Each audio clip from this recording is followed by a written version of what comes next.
BalconyTV. Welcome back to Balcony TV Los Angeles. I'm your host, William Reed.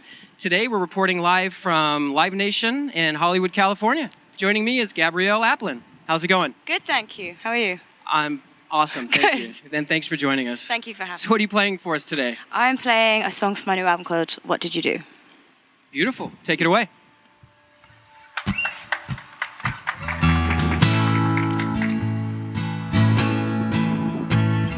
Hiding behind all of the walls, running inside, locking the door.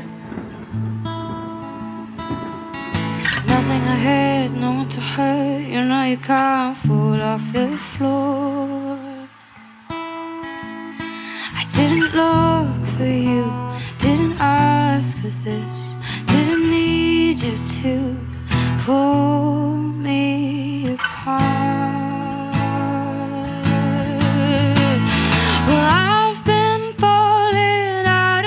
I think of you wherever I go. Oh, what did you do? Oh, what did you do to me? I've never felt so lonely alone. I didn't care till you came along. Oh, what did you do? Oh, what did you do to me?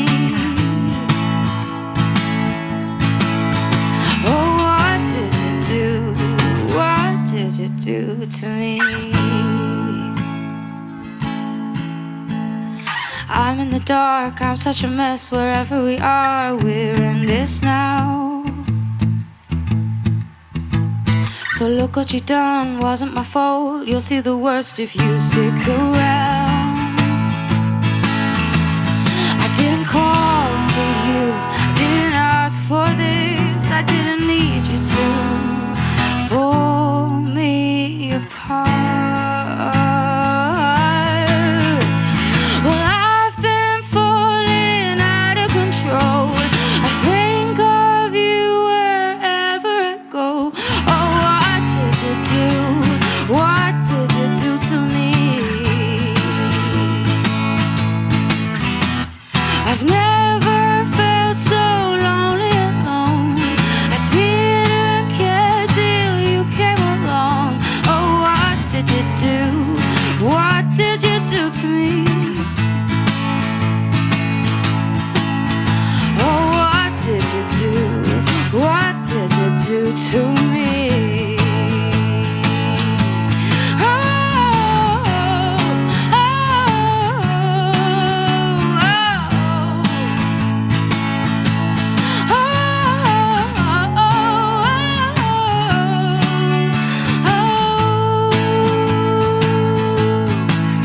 I didn't look for you, didn't ask for this, didn't need you to pull me apart.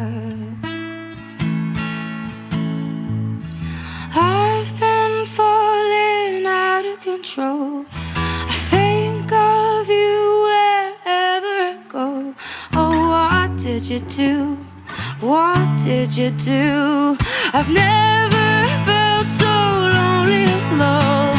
I didn't care till you came along. Oh, what did you do?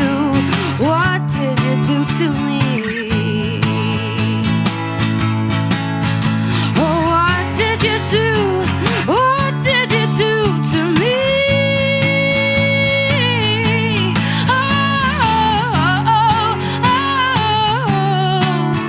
oh,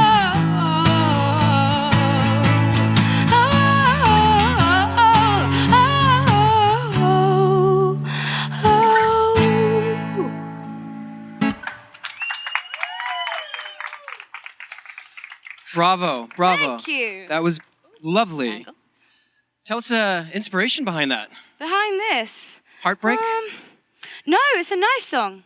It's a nice song. It sounds sad, but it's not. It's about, I don't know, I kind of made up a situation, but I guess it's Go on, let's hear about, I mean, well, I made up a lot of stories because I didn't have anything to write about.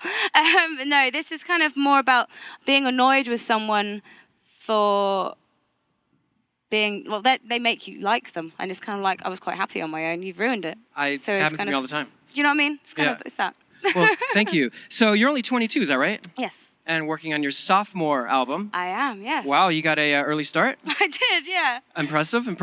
I started kind of uploading my music online when I was 16.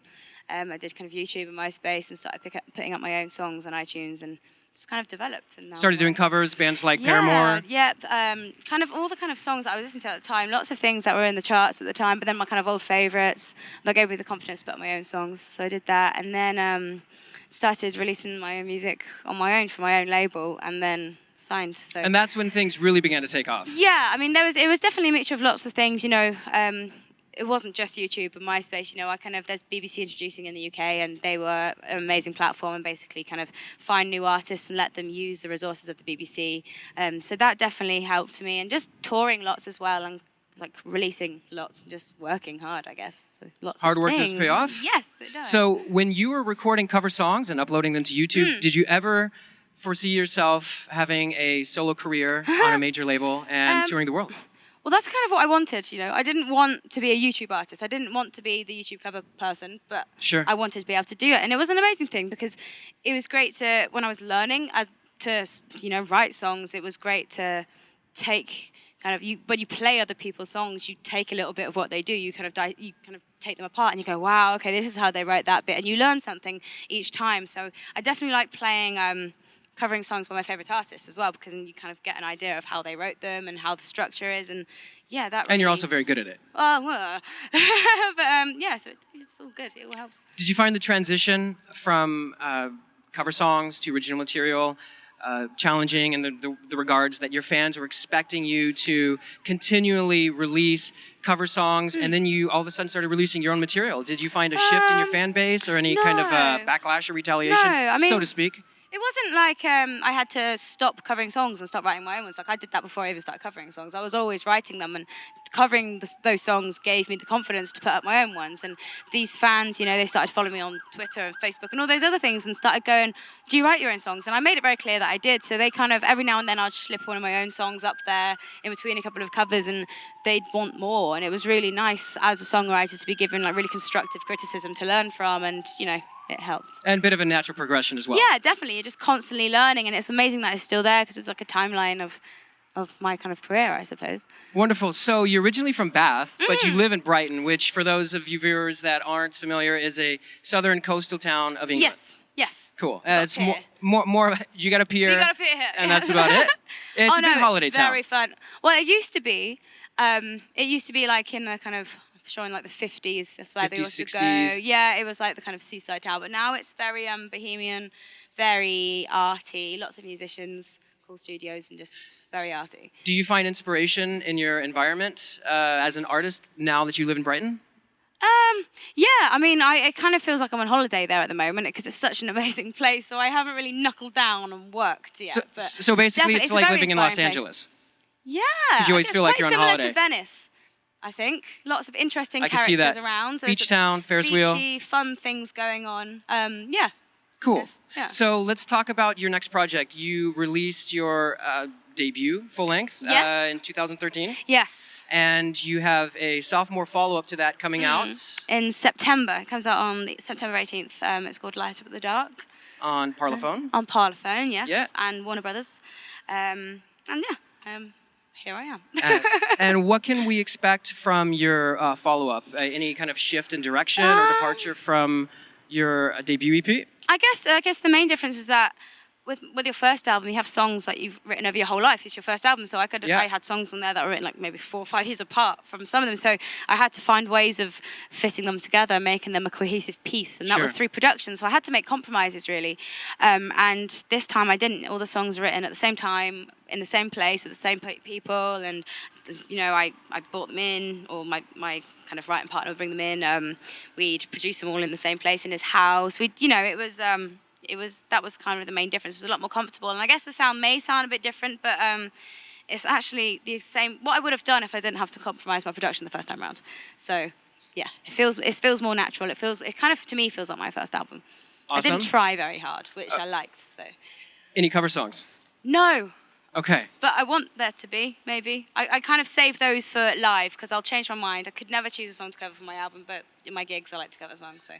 Any artists that you've not covered that on your radar or hit list?